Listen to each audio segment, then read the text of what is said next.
शिव बाबा से सर्व संबंध जोड़ना है।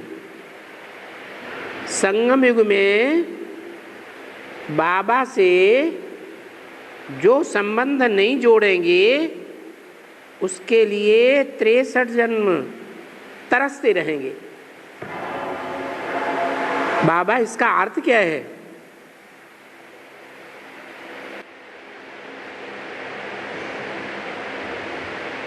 शिव बाबा उस संबंध में 84 जन्म में हमारे साथ नहीं रहेंगे। अरे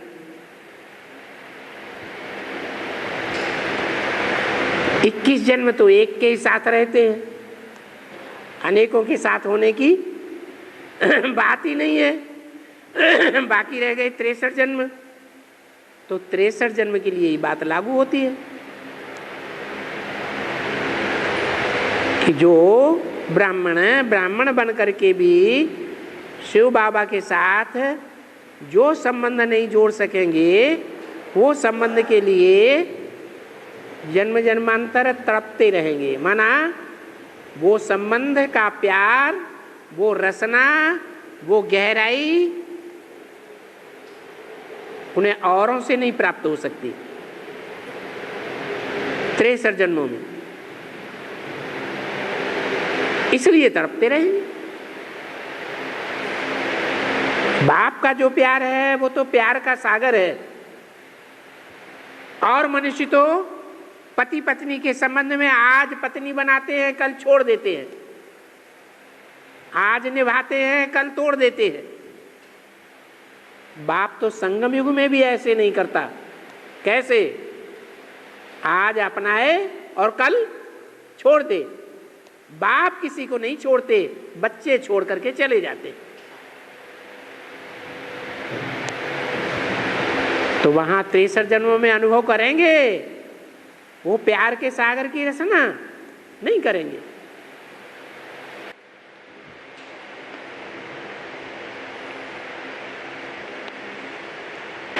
बाबा 63 जन्म जिनसे हिसाब किताब है वो हरेक को सामने आते रहते हैं। अब जिनका हिसाब किताब होगा उनके सामने आते रहेंगे।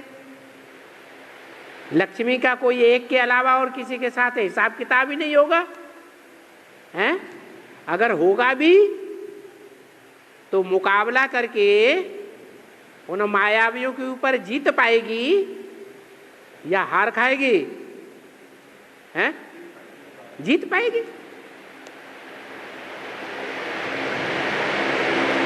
जिनका हिसाब किताब होगा वो देखते ही डर लो पड़ेंगे, ढलक पड़ेंगे, चिपक्का चिपक्की हो जाएगी। बाबा लक्ष्मी की आत्मा तो 63 जन्म नारायण की आत्मा को ही वर्ण करती है, ये तो गलत बात है। जब सन्यास धर्म में जाएगी तो क्या वर्ण करेगी?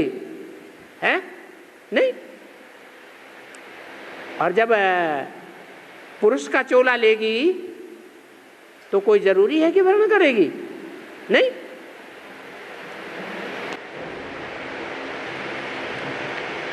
वर्ण करती है, नारायण की आत्मा को ही वर्ण करती है।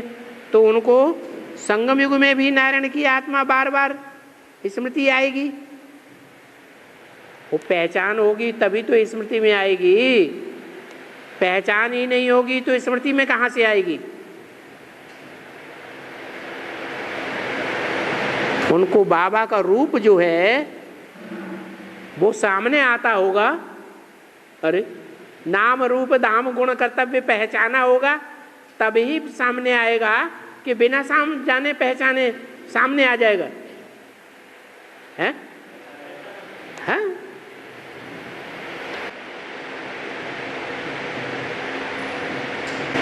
रूप जो सामने आ जाता है फिर उनकी याद को हटाकर सुप्रीम सोल को याद करने का प्रैक्टिस करती है क्या?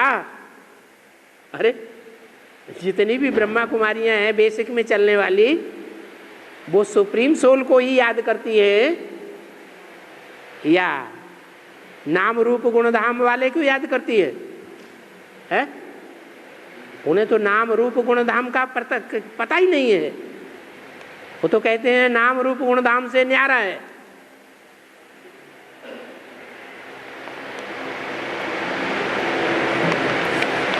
और नाम रूप में आने से देह अभिमान आते हैं। नाम रूप में आने से देह अभिमान आते हैं। ये तो सूक्ष्म होते में रहेंगे ना, अपना ज्योति रूप में रहेंगे ना। नाम रूप गुण धाम जो है, एक में दो आत्माएं कार्य कर रही है या एक ही आत्मा है? दो है। उनमें एक ऐसा है जो नाम रूप गुण धाम में सदैव समाया हुआ है, और एक ऐसी आत्मा प्रवेश है जो नाम रूप गुण धाम में आते हुए भी उससे न्यारा है, कि अटैचमेंट में रहता है? हाँ, तो किसको याद किया? बाबा पूछते हैं किसकी गोद में आए हो? ब्रह्मा की गोद में आए हो या शिव बाबा की गोद में आए हो? ये तो आने वालों के ऊपर है। जिस भाव से जो मुझे याद करता है मैं उसको उसी रूप में मिल जाता हूं।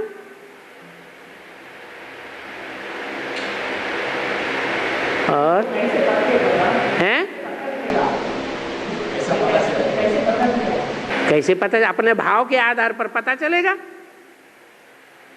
जो गोद में आने वाली शख्सियत है उसने देहधारी ब्रह्मा को याद करके गोद में आया, या ये याद करके आया कि हम अभोक्ता शिव की गोद में आए हैं, हम भोगी की गोद में, भोगी ब्रह्मा की गोद में आए हैं, या अभोक्ता शिव की गोद में आए हैं? या भोक्ता शिव की गोद में आए हैं तो वैसी प्राप्ति होगी, और भोगी ब्रह्मा की गोद में आए हैं तो गोद में आते ही मजा लेना शुरू कर देगी आत्मा। तो फर्क पड़ेगा कि नहीं? हैं?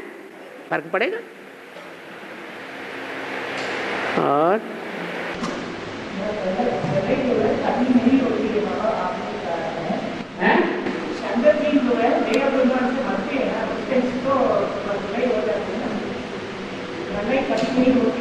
प्रलय कभी नहीं होती है।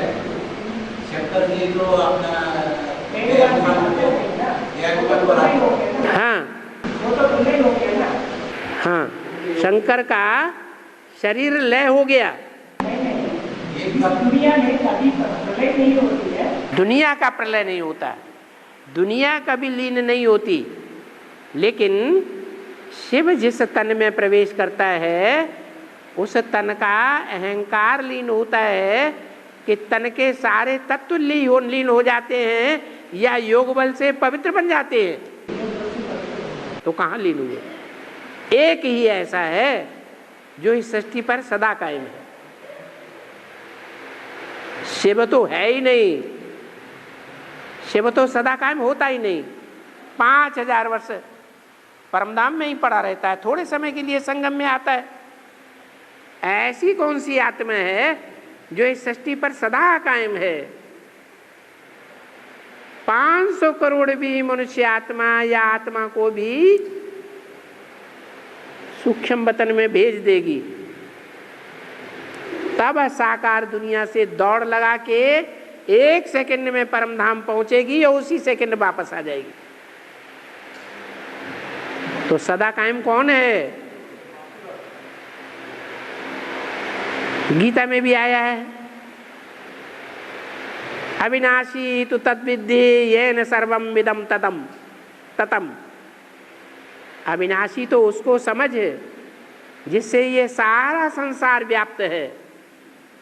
वो एक ही बीज है अविनाशी, जिस बीज से सारे पत्ते, सारी टहनियां, सारा वृक्ष, सारे तने, फल फूल सब व्याप्त है। इसमें गलत क्या है? उन्होंने सर्वव्यापी का अर्थ लगा दिया। और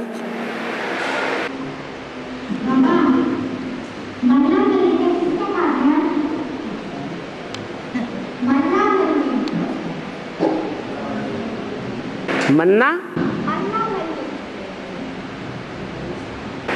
ये कहाँ से उठा लिया? पार्वती को मारना चाहता था। पार्वती को मारना चाहता था।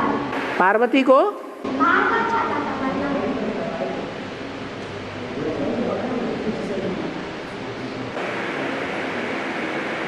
टीवी में से उठाया। क्या नाम दिया? मन्ना मल्ली। मन्ना मल्ली। मन्ना मन्ना पल्ली। वो क्या क्या करता था, सारी बात बताओ तब हम बताएं। वो पार्वती को वो साधारण रूप में जन्म ले तो पार्वती को जन्म देता था। नहीं, साधारण रूप में जब पार्वती जन्म लेती तो उसको मारना चाहता।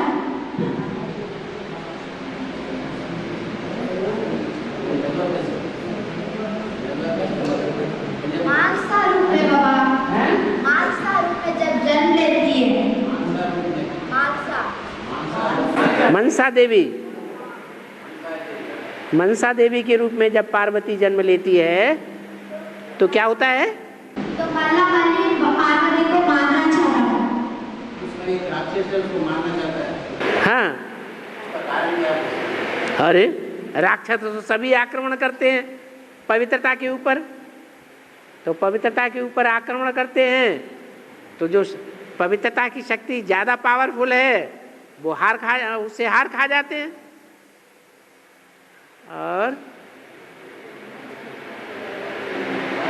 हाँ,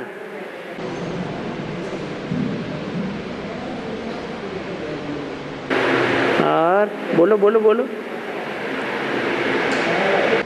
हाँ, हो गया।